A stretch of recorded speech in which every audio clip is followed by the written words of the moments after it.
Halo guys, ketemu lagi kita di OTR FNN, Off the Record Forum News Network episode yang ke-29. Dan seperti biasa kita akan ngobrol-ngobrol, mengupas, menguak berita di balik berita ya.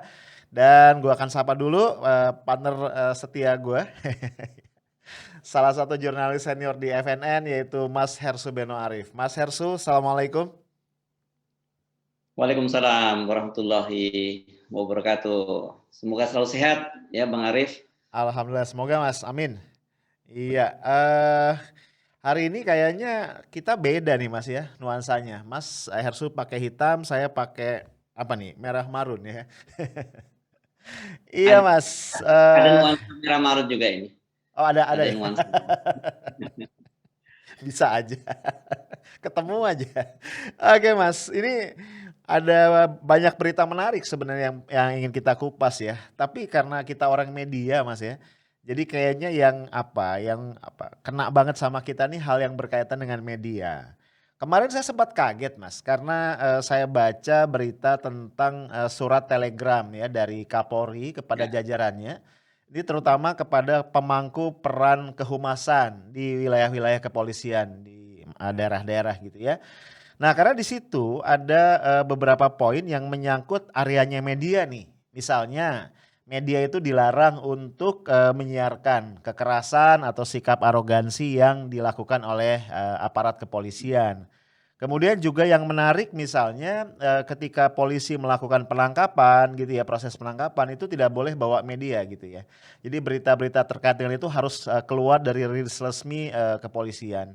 Nah, saya jadi mikir-mikir ya, ini kenapa begini ya? Karena ini jauh sekali menurut saya ya berpotensi besar untuk melanggar Undang-Undang Pers, Undang-Undang nomor 40 tahun 99.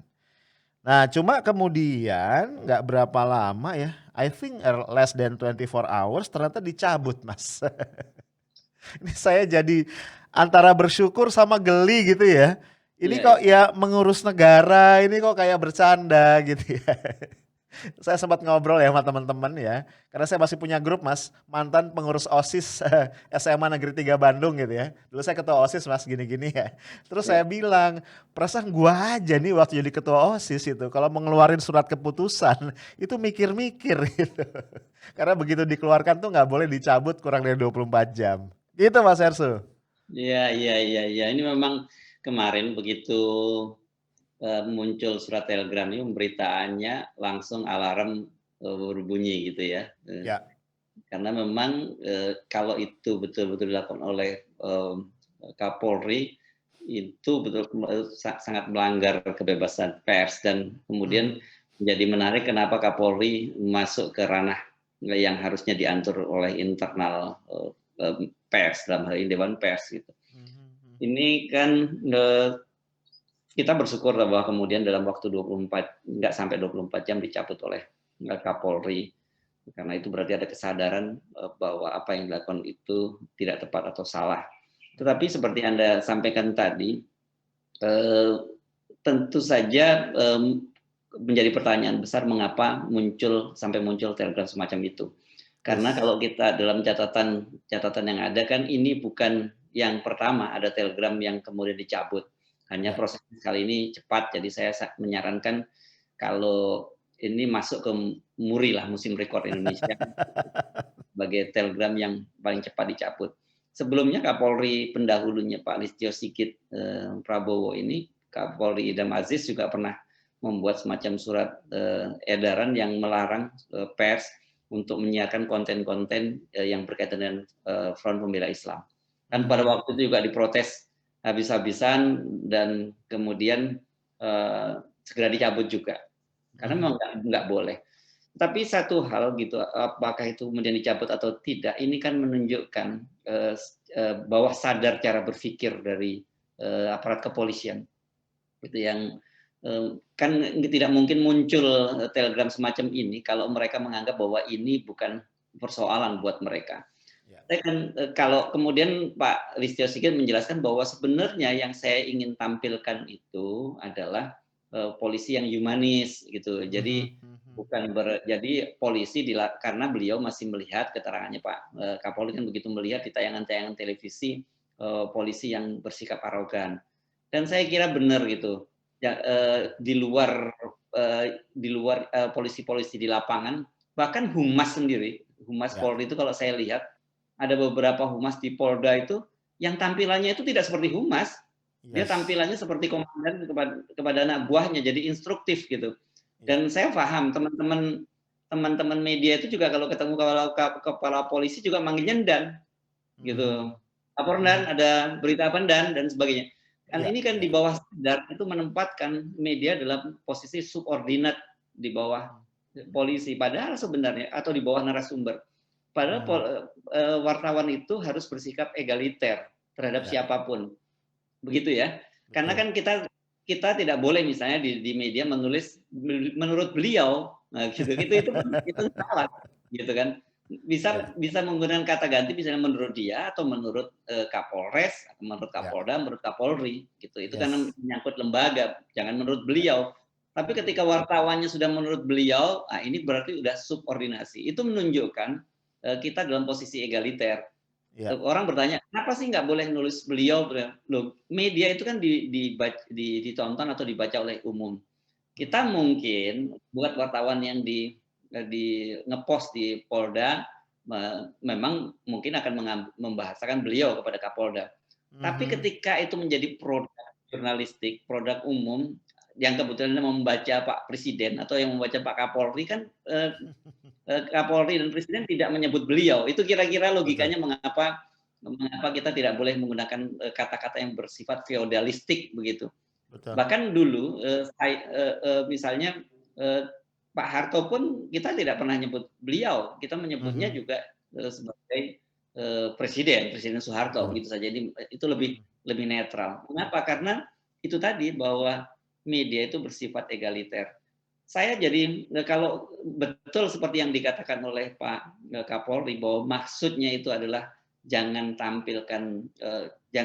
menampilkan diri sebagai pejabat yang arogan tapi yang humanis, tapi mhm, kemudian ditafsirkan oleh bawahannya dengan membuat draft konsep yang melarang media untuk menyiarkan polisi yang bersifat arogan, itu saya kira semacam kayak pepatah nih, pepatah orang orang Melayu yang menyebutkan bahwa mmm. jangan karena tak pandai menari kemudian menyalahkan lantai yang berjungkat gitu ya. Jadi gitu, Iya, tak pandai berdansa kemudian menyatakan lantainya yang tidak rata gitu. iya, iya, Jadi kalau begini itu tidak akan pernah beres itu wajah Kak Polri di mata mhm, publik. mhm, mhm, Harusnya sebenarnya telegramnya adalah diubah gitu mhm, mhm, bahwa Polri dilarang bersifat arogan. betul, Ketika itu baru, nah dengan begitu kan kita cuma memotret, kita ini kan cuma memotret fakta-fakta saja. Kalau yes, faktanya polisi bersifat arogan di lapangan, kalau polisi tidak bersifat apa laku lajak gitu dalam mhm, dalam bahasa Melayunya, saya kira kita tidak media juga tidak akan membuat berita semacam itu. Itu yang saya kira mengapa kemudian muncul eh, Telegram yang cukup membuat heboh tadi. Jadi ini adalah sebenarnya harus diakui ini adalah bawah sadar dari polisi. Ya memang iya, begitulah perilaku mereka selama ini gitu. Jadi sebenarnya niat dari Pak Kapolri kalau seperti kita membaca penjelasannya itu sangat baik tapi ditafsirkan sebaliknya oleh anak buahnya gitu Bang Arief, dan harusnya kalau ada semacam ini ada kesalahan-kesalahan yang sangat substansial gini harus ada tindakan betul, terhadap harus ditertibkan Kapolri siapa yang bertanggung jawab, apakah kepala divisi humas atau staf ahlinya yang memberikan masukan. Kita perlu mhm, tahu juga ini nggak boleh dibiarkan karena harusnya ini juga membangun semacam alert dari Pak Kapolri bahwa oh begini cara berpikir anak buah saya selama ini. oke. Iya Mas, setuju banget dan saya jadi ingin, sedikit apa, mundur ya, kan tadi yang kita persoalkan adalah sebelum dicabut ya Mas, ini kan bertentangan betul dengan, undang-undang, pers ya, Undang-Undang Nomor 40 Tahun 99. Di situ kan jelas sekali bahwa salah satu peran ya dari pers nasional itu adalah media informasi, pendidikan, hiburan, dan kontrol sosial ya. Terutama kita ingin garis bawahi informasi dan kontrol sosial. Kemudian juga pers tidak boleh dihalang-halangi dalam bentuk apapun dan bahkan ada di pasal 16 itu sanksi pidana yang sangat berat sebenarnya. Nah, satu hal yang kita juga nggak boleh lupakan kan undang-undang pers ini berbeda Mas dengan banyak undang-undang yang lain. Dia tidak punya turunan PP, dia tidak punya turunan Perpres dan lain-lain. Sehingga artinya dia kemudian sama sekali tidak bisa ditafsirkan ya dengan seenaknya oleh kekuatan eksekutif. Nah, ini artinya dia merupakan undang-undang yang sangat-sangat powerful sebenarnya. Nah, jadi menjadi pertanyaan ya, kalau sampai tadi 2 kali setidaknya dalam catatan kita ada upaya-upaya langkah dari pihak kepolisian yang bertentangan dengan undang-undang. Rasa-rasanya kan agak gimana ya kalau kita mengatakan masa iya Kapolri itu tidak mengerti peraturan perundang-undangan. Ya, itu poin yang saya mau garis bawahi. Kemudian saya juga jadi agak usil sedikit Mas, saya mencoba karena tadi ya Pak Kapolri mengatakan ini terjadi kesalahan penafsiran menyangkut apa maksud sesungguhnya. Kemudian saya jadi melihat isi detail dari surat telegramnya. Karena sebenarnya di sini juga ada beberapa hal, masa iya salah gitu ya. Misalnya di sini eh, tidak menyajikan rekaman proses interogasi kepolisian dan penyidikan terhadap tersangka tindak pidana. Kemudian tidak menayangkan secara terperinci rekonstruksi yang dilakukan oleh kepolisian gitu ya. Apalagi yang lain. Misalnya juga kalau kita lihat di sini tidak memberitakan secara terperinci reka ulang kejahatan, tidak menayangkan reka ulang, kalau ini pemerkosaan oke lah ya. Kemudian beberapa yang lain. Jadi artinya menurut saya bisa jadi memang bukan kesalahan tangkap saja nampaknya begitu ya. Nampaknya ini memang ada yang secara mendasar perlu diperbaiki. Tapi saya setuju Mas Hersu, seandainya ini adalah sebuah kesalahan, harusnya kita menantikan ada sebuah tindakan ya. Apalagi kita tahu surat telegram ini ditandatangani oleh Kadif Humas ya Pak Argo Yuwono atas nama Kapolri. Jadi bukan oleh level prajurit kepolisian yang biasa. Tapi again Mas, kita sering kali melihat kasus-kasus seperti ini ya, kesalahan-kesalahan seperti ini kemudian hilang begitu saja dan kemudian besok-besok akan ada yang lain lagi. Jadi akhirnya mau tidak mau ya, saya tidak bisa menyalahkan kalau kemudian publik merasa ada satu kebiasaan yang agak buruk ya dari rejim sekarang ini yaitu hit and run. Jadi mengeluarkan sebuah kebijakan semacam test the water Mas ya. Oh ini airnya terlalu dalam nggak? Panas nggak gitu ya? Oh ternyata reaksinya cukup besar, dicabut lagi. Dan yang kita khawatirkan kemudian hal-hal serupa nanti akan akan muncul lagi pada saat publik itu mulai lengah tentang hal tersebut. Gitu Mas Hersu. Ya, saya mau berangkatnya dulu dari soal peran pers dalam sebuah negara demokrasi.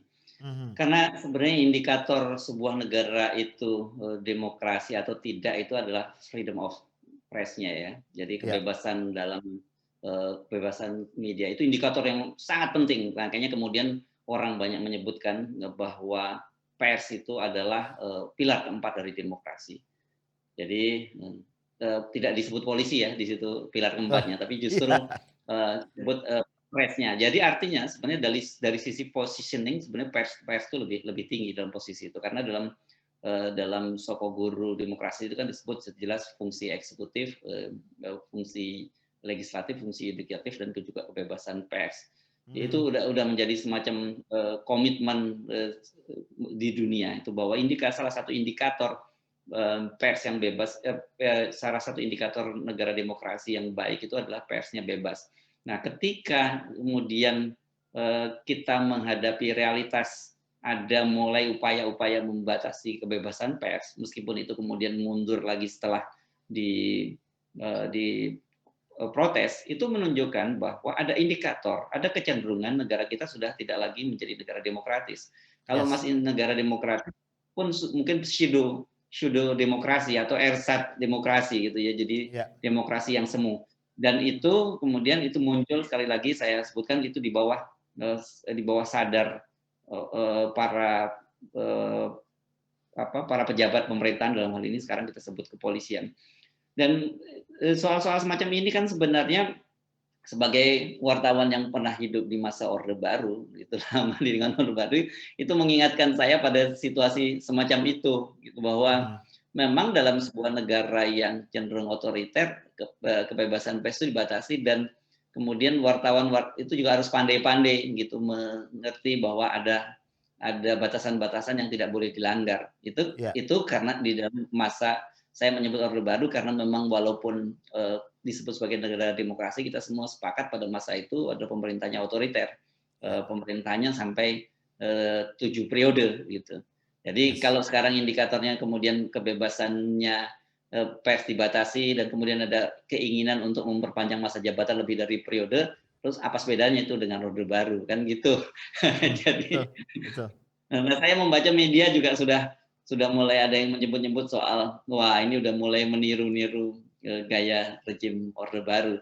Dan menurut saya masuk akal karena masih banyak sekali pejabat era Orde Baru itu yang berada di lingkar dekat dari Pak Jokowi. Itu jangan jadi dia Ya. menularkan virus itu kepada Pak Jokowi dan kemudian Pak Jokowi tanpa sadar terpapar virus. Wah, gitu kalau bahasanya. Terpapar virus Orde Baru. Dan konyolnya orang yang membawa virus Orde Baru ini kalau mengambil analogi dari COVID itu OTG gitu. Jadi Oke. orang Betul, tanpa betul. gejala, jadi Ya. kelihatannya tidak membahayakan, tapi kalau dekat-dekat membahayakan. Mhm. Posisi media di dalam masyarakat, di dalam sebuah negara yang otoriter itu, kalau meminjam bahasa yang pernah dikemukakan oleh Buya Hamka pada waktu beliau waktu itu diminta menjadi ketua umum MUI, Majelis Ulama Indonesia, seperti kue bika. Nah, ini sebagai orang Mmm, Minang Anda pasti tahu tuh bagaimana kue bika itu. ya, Dipanggang dari atas dan dipanggang dari bawah kan, kue betul. bika matangnya seperti itu. Mhm, Jadi kita terjepit di tengah gitu. Di mhm, satu sisi kita harus bisa memahami apa keinginan penguasa, tapi ya, di satu sisi kita juga harus merepresentasikan atau mengartikulasikan apa yang menjadi aspirasi dari publik. mhm, Begitulah situasi di masa Orde Baru. Tapi sekarang justru menurut saya lebih complicated lagi. Karena oke, kalau dulu clear, ya hampir semua pers itu adalah pers yang dikelola oleh orang-orang media yang kemudian membangun pers itu mhm, jadi idealismenya sebenarnya sama. Jadi ya, sekeras apapun pemerintahan Orde Baru menekan mereka sama-sama melawan gitu. Jadi mhm, tidak ada mhm, persoalan di kantor. betul, Sementara kalau sekarang ini karena banyak sekali konglomerasi yang masuk ke media yang ke bisnis media massa, tekanan itu bukan hanya dari penguasa dan dari rakyat biasa, tapi tekanan ya, yang paling berat justru dari para pemilik modal.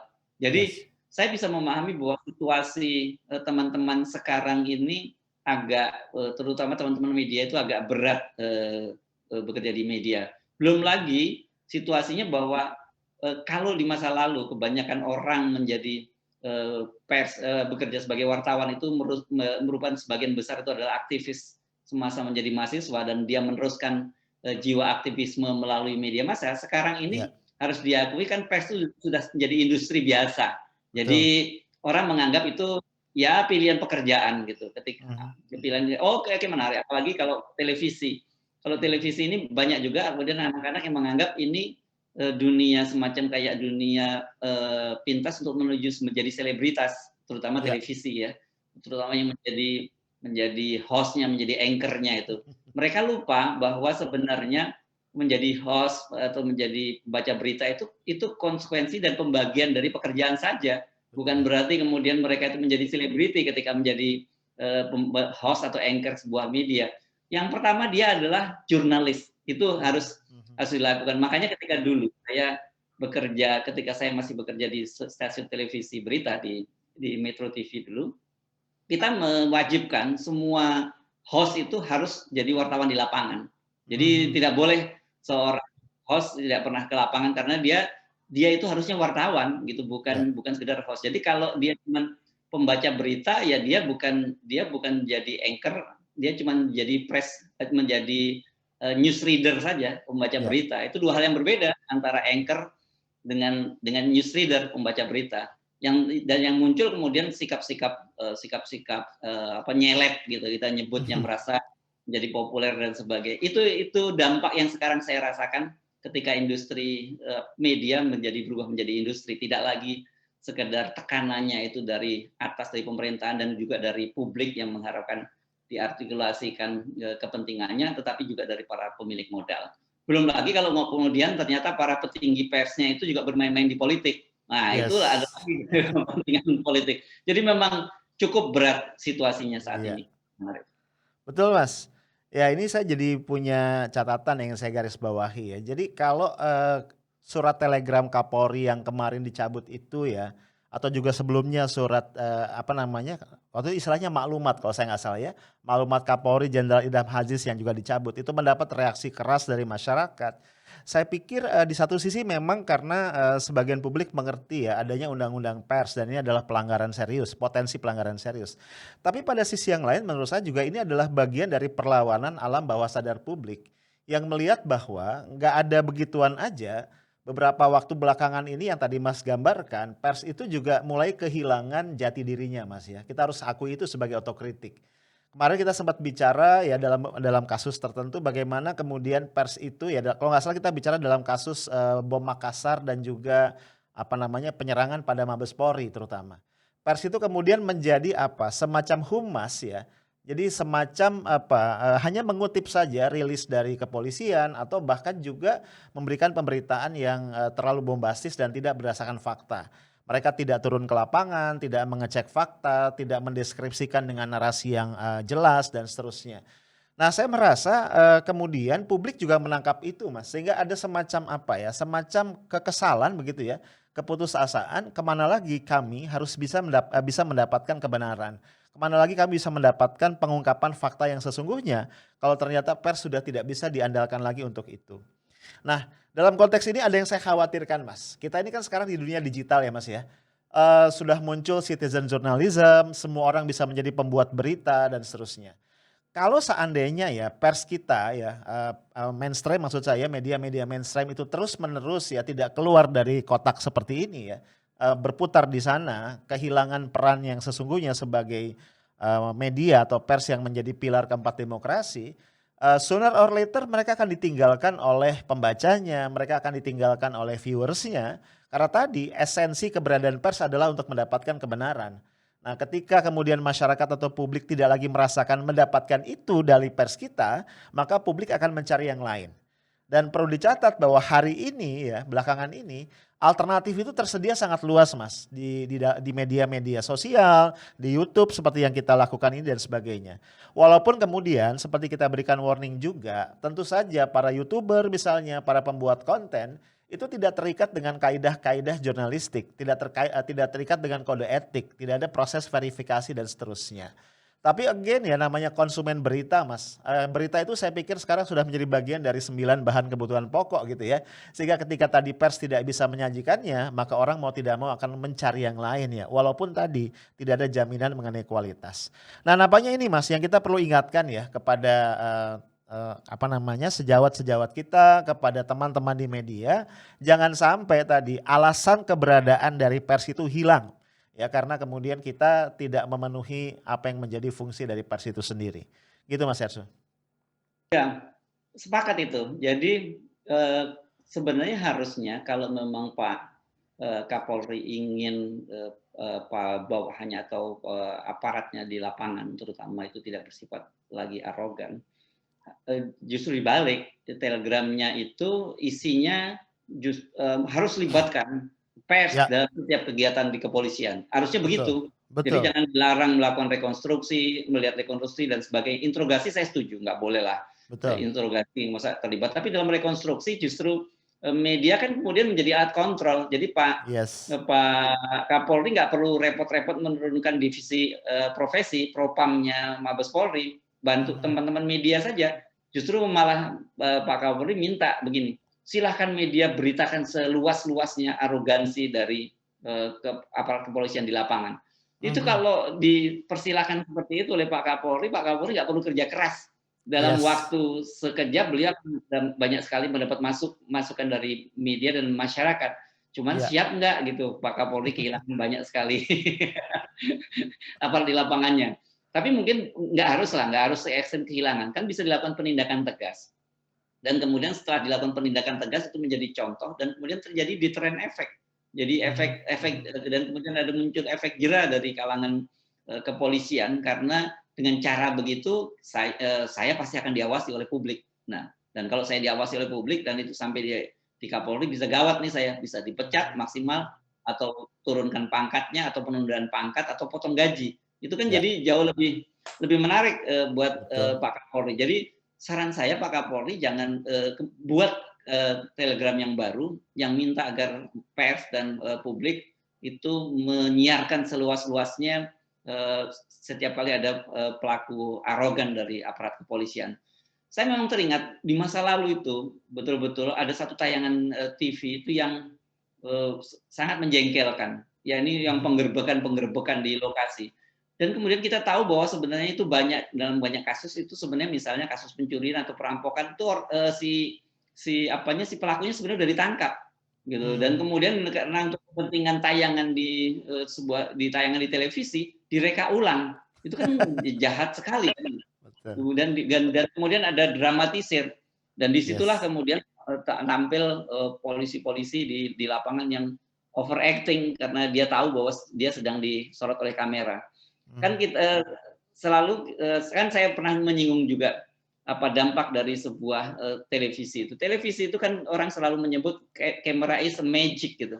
Jadi Mhm. dia memang ada semacam magic, ada sorotan ketika orang disorot kamera itu dia tidak menyadari realitas karena di situ ada sulap dan Mhm. orang kemudian banyak yang ketika melihat kamera dia menjadi overacting, ada sindrom Yes. selebriti gitu kalau dia sudah muncul di depan kamera. Nah, saya menyarankan sebenarnya Pak Kapolri melakukan langkah-langkah semacam ini karena betul seperti Anda katakan tadi, ini sekarang dunia sudah berubah, itu yang harus kita sadari. Ada Yes. shifting dan ini Yap. saya kira terutama di media dan ini sebenarnya sudah disadari oleh teman-teman media.